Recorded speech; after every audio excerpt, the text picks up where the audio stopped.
What's up, you guys? So I'm here with a new video today. I'm here to finally bring you guys a deck profile. This is like literally my favorite deck right now, the deck that I am playing, the deck that if you are following me on Snapchat, which you should, because everyone can attest, my Snapchat's pretty dope. Not gonna lie, shameless plug.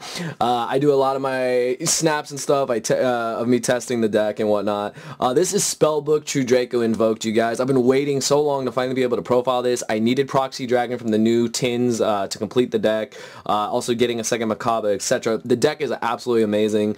It like on paper, it doesn't make sense until you actually play it because you feel there's so many engines mashed together, but it works, you guys, and it's insane. It is one of the most represented decks in Japan as well. As you guys know, I follow Yugioh organization to a T for a lot of decks, and the deck is just doing phenomenal out there. So I built like our version of this since they have like, I think they have like 3 maxis and they have stuff we don't have, but this is my first take on the deck. I really hope you guys enjoy it. We're going to get into it. Be sure to let me know anything you would change about the deck. We'll start with the monsters. Just really solid deck, to be honest with you. So the Spellbook, 1 blue boy. That's it. I'll be honest with you, this card, a lot of times, I don't even summon it. It usually, like, will just come to my hand with secrets, and if I already have knowledge, I just send it off and, you know, draw 2. It's like Pot of Greed, it's nuts. What I like about it is that it does make Coitus, the water invoked, pretty good, so I like it at 1. I would not up it to 2 at all. I think it's good just at 1.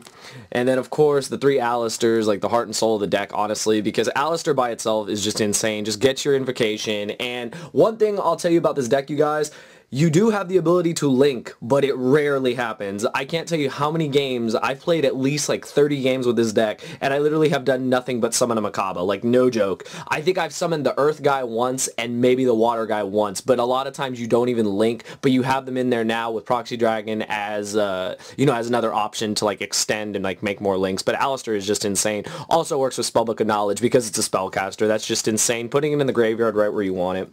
So that's it for that's it for like the Alistairs and the 1 Spellbook monster. Now for the Draco engine, we play 3 Dynamite Knuckle. Searches our traps, beat stick of the deck, just insane.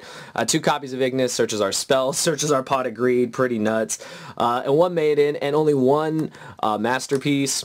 I'm thinking of upping Masterpiece to 2. I've just been testing it, and 1 has been fine. I actually do not play Pot of Desires in this deck. The deck is 40, and I could add 2 copies of Pot of Desires and make it 42 if I wanted to. That's an option you guys have.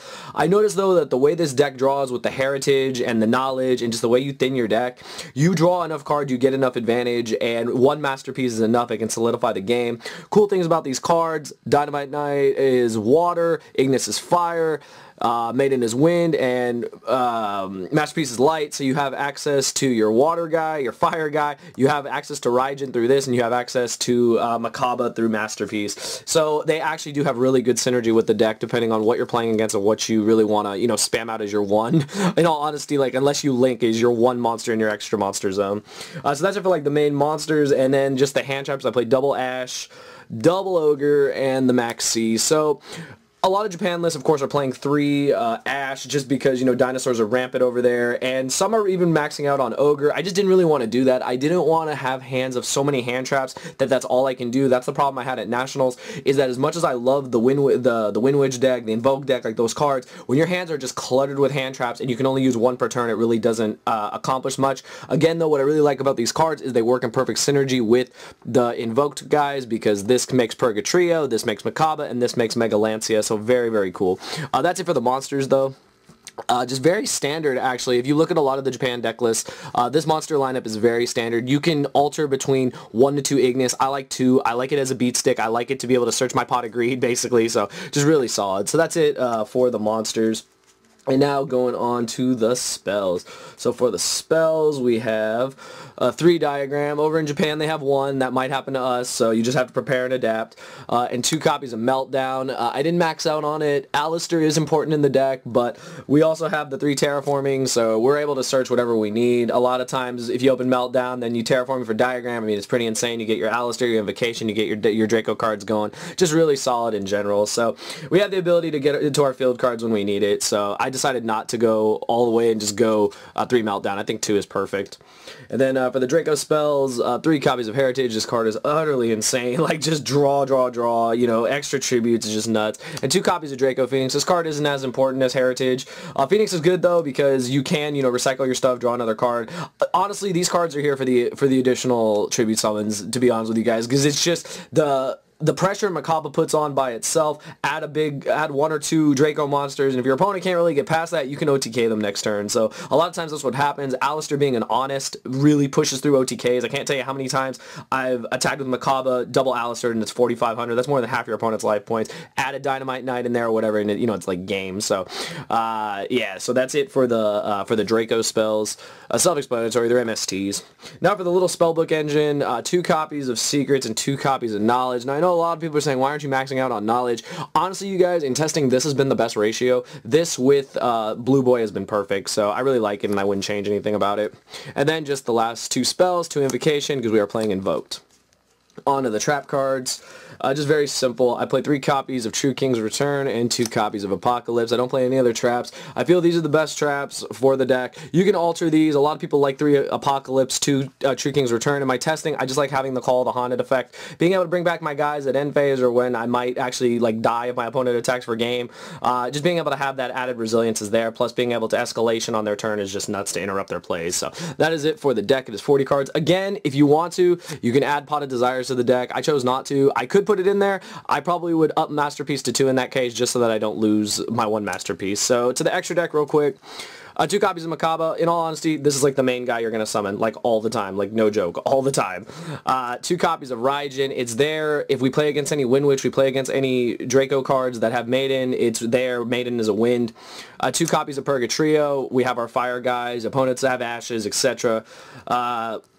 This is the walking, what is it? This is the walking Ultimate Providence. This is the Book of Moon. This is the attack everything and do piercing. 2 copies of Coitus, the water guy. Water guy's solid, can attack from defense, can't be targeted, can't be destroyed by your opponent's card effects, can't be targeted with card effects, just solid card. 2 of the big guy, 2 of the earth guys. Zoo is still a deck. And then I am playing the 1 Kaliga, so I noticed Japan plays this a lot. So far it has not come up, but I'm noticing a trend where a card called Eater of Millions is starting to see a lot of play, and I feel that that's why they're playing it, and I feel that if the option comes up to make it, it's good to have it, so it's in there. That's it for all the fusions and just the exceeds. I play 1 Tornado and 1 M7.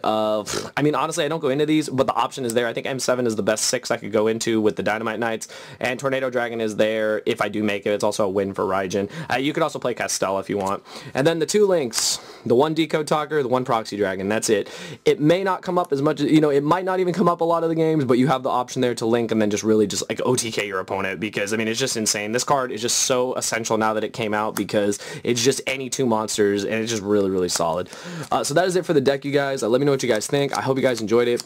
Be sure to smash that like button if you did. If you have any suggestions, please leave them down below. This is the first draft of the deck. It's been really solid, and I really do enjoy it. You just have to test it out, you guys. Like, it's insane. Like, the synergy is there. The beat stick ability of the Draco cards is there, and then the added resilience of having an Invoked Makaba up in the extra monster zone to just negate whatever your opponent's trying to do is just nuts, and you just win games like that. A lot of times, take out one of their monsters. You also banish it. I don't think a lot of people know that. You banish the monster, so I can't tell you how many times people have tried to snow me, and I just be like, nope, negate and banish, and they lose 8 cards. Pretty insane. So yeah, I hope you guys enjoyed it. Be sure to smash that like button, leave any suggestions down below, and I'll see you guys in the next video. Thank you for watching.